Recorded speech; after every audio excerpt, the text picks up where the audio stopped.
अस्सलामु अलैकुम वरहमतुल्लाहि वबरकातुहू। उम्मीद करती हूँ आप सब खैरियत से होंगे।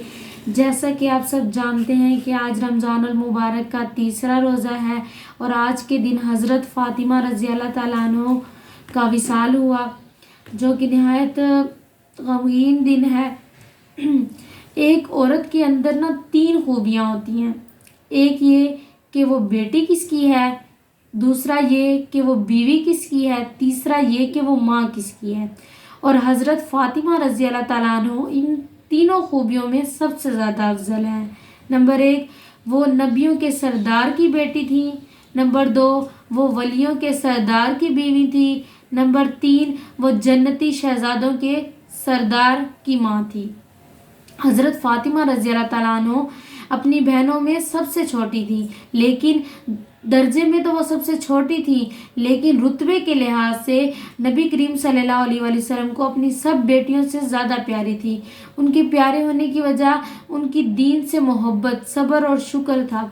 हज़रत सल्लल्लाहु अलैहि वसल्लम ने फरमाया कि जो चीज़ फ़ातिमा को रंज देगी वो मुझे रंज देगी। जब नबी करीम सल्लल्लाहु अलैहि वसल्लम बीमारी में मुब्तला हुए तो उन्होंने अपनी मौत का, अपनी वफ़ात का जिक्र सिर्फ हज़रत फ़ातिमा रज़ी अल्लाह ताला अन्हा से किया। और जब उन्होंने हज़रत फ़ातिमा रज़ी अल्लाह ताला अन्हा को बताया कि उनकी मौत का वक्त करीब है, तो हज़रत फ़ातिमा रज़ी अल्लाह ताला अन्हा रोने लग गई। तो नबी करीम सल्लल्लाहु अलैहि वसल्लम ने फरमाया कि ऐ फ़ातिमा, तू रो क्यों रही है? तू वो खुश नसीब है कि जन्नत में तू सबसे पहले मेरे पास आएगी और तू जन्नती औरतों की सरदार होगी। ये सुनकर हज़रत फ़ातिमा रज़ी अल्लाह ताला अन्हा हंसने लग गई। सब बीबियों ने पूछा कि ऐसा क्या राज है कि तू कभी रोने लग जाती है, कभी हंसने लग जाती है, लेकिन हज़रत फ़ातिमा रज़ी अल्लाह ताला अन्हा ने उनको नहीं बताया। जब हज़रत सल्लल्लाहु अलैहि वसल्लम की वफ़ात हो गई तो हज़रत फ़ातिमा रज़ी अल्लाह ताला अन्हा ने इस राज का भेद खोला और सबको सब कुछ बता दिया। हज़रत फ़ातिमा रज़ी अल्लाह ताला अन्हा की शादी हज़रत अली रज़ी अल्लाह ताला अन्हा से हुई।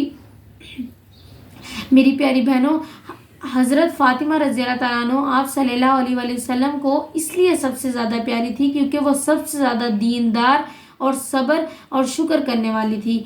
अगर हम भी नबी और खुदा के प्यारे होने चाहते हैं तो हमें भी चाहिए कि हम दीनदार हों और सब्र और शुक्र करने वाले हों, ताकि हमसे हमारा खुदा और हमारा रसूल राज़ी हो सके।